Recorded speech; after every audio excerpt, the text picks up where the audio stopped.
if there was anything else I could have probably done to prevent it, I would have taken that measure to do it. It wasn't something that I wanted to do or planned to do. You know what I mean? At the time, I was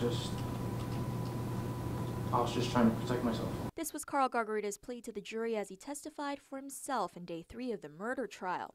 The defense contends Gargarita's actions in the early morning hours of June 15, 2013 were a matter of self-defense, not murder, manslaughter, or even negligent homicide. While on the stand, Gargarita used his arms to demonstrate the lock he performed to hold Anthony Giralao to the ground before he says Giralao blacked out. Because Anthony's back was faced toward him, Gargarita looked to Anthony's fist for a cue that Anthony would stop fighting back. When Anthony released his tight fist, Gargarita says he knew it was safe to let go of the chokehold. As we've been reporting, Anthony Giralao is the ex-husband to Irene Giralao, the woman Gargarita had been seeing on and off between Irene's attempts to mend her marriage.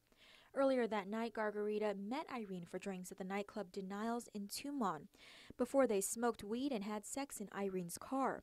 When Irene's phone rang, Gargarita answered, which made Irene upset.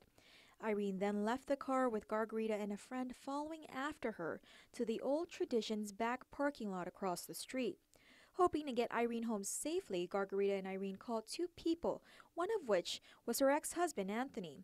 Shortly after, Gargarita says Anthony pulled up in a red Ford Runner and without exchanging words, Anthony swung his arms wildly at Gargarita, despite Irene's attempts to stop the two. In his testimony, Gargarita states he never wanted to fight and initially didn't fight back.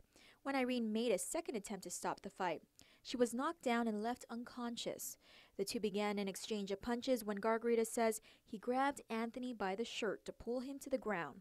That's when the fight continued on the pavement with the men rolling. Gargarita says he tried to lean back to avoid Anthony's punches, using his hands to push Anthony away as Anthony continued to swing. In Anthony's attempts to get up, Gargarita executed a rear naked chokehold until he felt safe to let go. What Gargarita reported on the stand today felt like a minute long. Although bystanders report Anthony had already blacked out, Gargarita says he waited for a cue in Anthony's fist to be safe. When he did feel safe, Gargarita says he got up and walked away, with what he observed were bruises, cuts, and some blood. The next day, while at the Department of Corrections, he learned Anthony had died.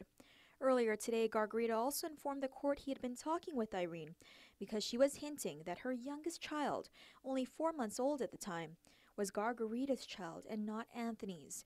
If Gargarita could see proof that the child was in fact his, he wanted to be actively involved in the child's life. We should note that prior to today's proceeding, Superior Court of Guam Judge Maria Senzon denied defense's motion for judgment of acquittal. Senzon noted that the government has presented enough evidence to continue with the trial for the jury to decide and not the court. Reporting for Guam's News Network, I'm Crystal Paco.